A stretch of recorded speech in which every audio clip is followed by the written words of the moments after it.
Mao din ang mga isda ano so gitawag sa mga lugar og sangkay pero sa ubang lugar gitawag po ni siya pakol. Nakalami ni mga isda sa recipe mo sinugba mo o ihaw sa Tagalog. Kura siguro lods nga content creator nga wala gipili suportahan basta moduol sa wall mo lods ako gyud suportahan pud sila mga lods kay kinsa ra may di magtinabangay kita ra mga content creator pud. Makakita ning video ha mahingos na daot ata pero makarelate ani nga ang gipanulti mo lods usara pud ka content creator pud kami agig vlog basin pohon pud sila di ay mag-vlog sila may bawal lag unsay kinabangay diri sa social media. Kita ra pud mga content creator para dungan tagpangangat. Sa tinuod na istorya mga lord pagsuod na isugod ning social media kining pag-vlog halos mga followers viewers nang wala ko makaila kabot-abot na din na mga lugar. Ay mo comment sa mga video mga lord mingon shout out Las Bukidnon, Davao, Manila, Cebu. Daghan pa kayong mga lugar lord nga mamalitok no tungod sa kadaghan. Ayo pag video no lord kay nakaabot ng lugar ha ako wa gyud.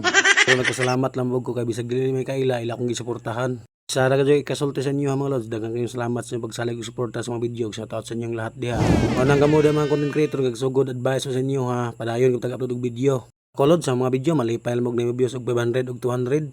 Importante na nakita no giganahan og mo suporta og mo share mo like sa mga video. Salamat.